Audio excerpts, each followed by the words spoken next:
Who else requires counseling services in schools? Here are certain situations in which students fall, fortunately or unfortunately, and then they face acute psychological problems. मिसाल के तौर पर अगर बच्चे जो हैं किसी bereavement का शिकार हो जाएं या कोई बहुत करीबी उनका अजीज जो है उसकी डेथ हो जाए, तो ऐसे केसेस में बच्चे खास साइकोलॉजिकल इश्यूज का शिकार हो जाते हैं.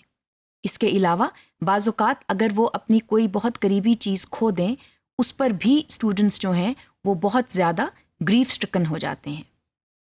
जब स्टूडेंट्स जो हैं वो किसी खास ग्रीफ पीरियड से गुजरते हैं तो उसकी मैनिफेस्टेशन जो है वो मुख्तलिफ तरीक़ों से हो सकती है. मिसाल के तौर पर some students they go in isolation, which means that they do not talk to anybody else. They remain quiet and they stick to themselves. इसके अलावा बाज़ बच्चे जो हैं on the contrary they become very aggressive. They fight with others, they insult others, and then they do not have the coping mechanisms to stay calm in school. इसके साथ साथ बच्चे जो हैं वो शदीद डिप्रेशन का भी शिकार हो सकते हैं. In either of the case, a teacher needs to attend such children because loss of a very near and dear one may be extremely traumatic for children, especially loss of a parent, sibling, or a very near and dear relative, for example, grandparents or uncle or aunts.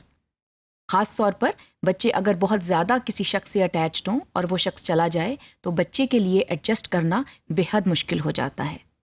इसका direct असर बच्चों के तदरीसी अमल पर पड़ता है और बच्चे बाज़-औक़ात बिल्कुल इंटरेस्ट खो देते हैं पढ़ाई में और सेल्फ आइसोलेशन का शिकार हो जाते हैं. इसमें टीचर की जिम्मेदारी है कि वो ऐसे बच्चों की शनाख्त करे और बर वक्त उन पर तवज्जो दी जाए. इसमें फैमिली का भी रोल बहुत अहम है. that how do family members provide the support service which is required for that child. इसमें बच्चे जो हैं उनके डिफरेंट साइकोलॉजिकल मेकअप होते हैं, मुख्तलिफ सेंसिटिविटीज़ होती हैं. बाज़ बच्चे ज़्यादा हसास होते हैं, बाज़ नहीं होते.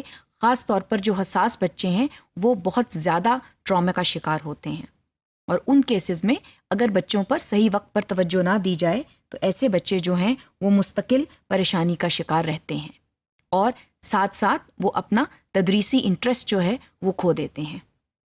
इसमें इस अमल को सामने रखना ज़रूरी है कि अगर हमने सही वक्त पे तवज्जो ना दी तो हम बच्चे की शख्सियत जो है वो मुस्तकिल तरीके पर भी मस्क कर सकते हैं, क्योंकि बच्चा जो है वो मुस्तकिल डिप्रेशन का शिकार हो रहा है, मुस्तकिल आइसोलेशन में जा रहा है और सही सपोर्ट ना देने पर वो बच्चा जो है वो सही मानों में डिप्रेशन का मरीज़ बन सकता है और इसके साथ साथ वो तमाम इंटरेस्ट जो हैं जो बहरहाल हर एक नॉर्मल उम्र का बच्चा जो है जिसके मुख्तलिफ नीड्स एंड इंटरेस्ट्स होते हैं उनको भी खो देता है.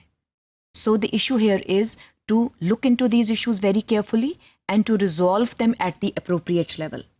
Sometimes the nature of problem is such that teachers are there to solve the issues and teachers can solve the issues. However, sometimes the nature of the problem is such that teachers are not able to solve the issues and specialized support is required.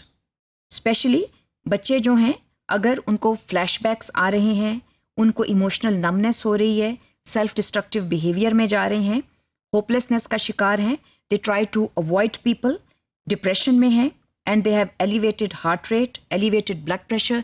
In these cases they need specialized support. क्योंकि ये बच्चे जो हैं इनको या तो medical help की ज़रूरत होती है या सवियर साइकोलॉजिकल हेल्प की ज़रूरत होती है. इसके बगैर ये बच्चे नॉर्मल ट्रैक पर नहीं आते. तो इसमें टीचर जो है और parent specially they are the ones who can identify the problem there and then because they are constantly dealing with such type of students. And if proper support is not provided then these traumas can become more intensive. And the children, they may live with this trauma for a very long time. There are some people who live with their childhood traumas till the time they die. So this should not happen. A child should be given full opportunity to live a normal, healthy life, and teachers and other caregivers are basically responsible for according children this healthy life pattern. This is extremely important, and such needs of students must be addressed immediately in schools.